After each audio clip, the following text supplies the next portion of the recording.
விருச்சிக ராசி நேயர்களே, உங்களுக்கு 4ஆம் இடம் அர்த்தாசிரம சனீஸ்வர பகவான் விலகி இப்பொழுது 5ஆம் இடம் என்று சொல்லப்படக்கூடிய இடம் புண்ணிய ஸ்தலம், பூர்வ புண்ணிய ஸ்தலம், புத்திரஸ்தானம்.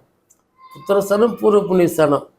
ஆக இந்த இடத்திற்கு 4ஆம் இடத்திலிருந்து பகவான் சனி பகவான் விலகி 5ஆம் இடத்துக்கு வருகிறார்.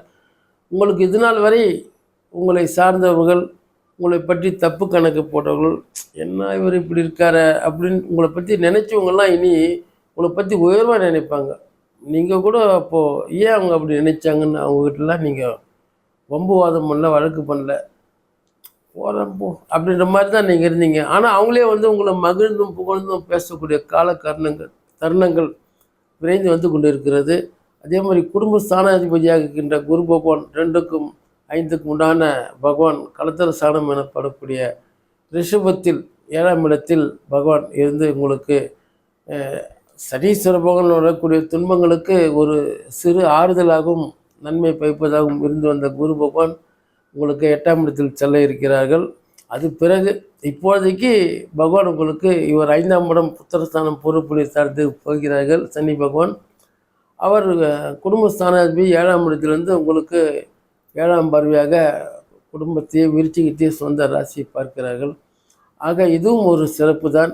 ஆக உங்களுக்கு எல்லாமே மற்றவர்கள் உங்களை என்ன நினைப்பார்கள் என்ற நிலைகள் மாறி உங்கள் இந்த குடும்பத்தில் மற்ற அண்டை அயலார் கூட உங்களை உயர்வாக நினைக்கக்கூடிய பொற்காலங்கள் துவங்கிவிட்டன.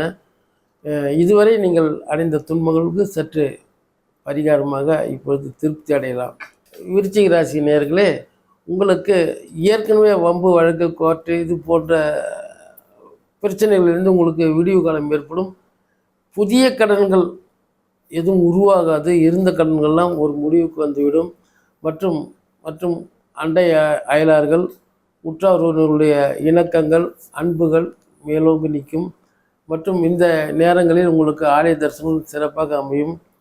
மேலும் சொல்ல வேண்டுமென்றால் ஒரு சிலருக்கு வீடுகள் கூட கிரகப்பிரவேசம் செய்வது, வீடுகள் அமைவது, வீடுகள் கட்டுவதற்குண்டான ஒரு சூழ்நிலையும் தானாக ஏற்படும். இவர்களையெல்லாம் நாம் சந்திப்போமா என்று நீங்கள் நினைத்து கொண்டிருந்த ஒரு சிலர் கூட தானாக உங்களோடு உறவு வைத்துக்கொள்ளவும் சிநேகம் வைத்துக்கொள்ளக்கூடிய காலகட்டங்கள் சிறப்பாக எதிர்நோக்கி வரும். நீங்கள் நம்ப மாட்டீங்க, எப்படி இவங்களாம் எப்படி நம்மகிட்ட வந்தாங்க, எப்படி இவங்ககிட்ட நம்ம பேச முடியும்னு நீங்கள் நினச்ச ஒரு சில நிகழ்ச்சிகள் விஐபிக்கு கூட இயல்பாக அவங்க யாரோ பக்கத்தில் இவங்ககிட்ட பேசிட்டு போவாங்க. அதனால உங்களுக்கு பல அனுகூலங்கள் ஏற்படும். ஆக இதற்கு பரிகாரம் உங்களுக்கு விருச்சிக ராசிக்காரர்களுக்கு ராகுகால பூஜை செய்தால் சிறப்பாக இருக்கும். பாம்பு வைத்திருக்கின்ற அம்மன் ஆலயங்களுக்கு சென்று வந்தால் இன்னும் சிறப்பான ஒரு பரிகாரமாக உங்களுக்கு கருதப்படும். பாம்பை அணிந்து கொண்டிருக்கின்ற அம்மன், மாரியம்மன் போன்ற ஒரு அம்மன் ஆலயங்களுக்கு, பிரசித்தி பெற்ற ஆலயங்களுக்கு சென்று வந்தால் நீங்கள் நினைத்தது நடக்கும். போக வேண்டும் என்று நினைத்தால் கூட உங்களுக்கு நன்மையை நிகழ்ந்துவிடும். அந்த மாதிரி ஒரு சாதகமான ஒரு நிலை.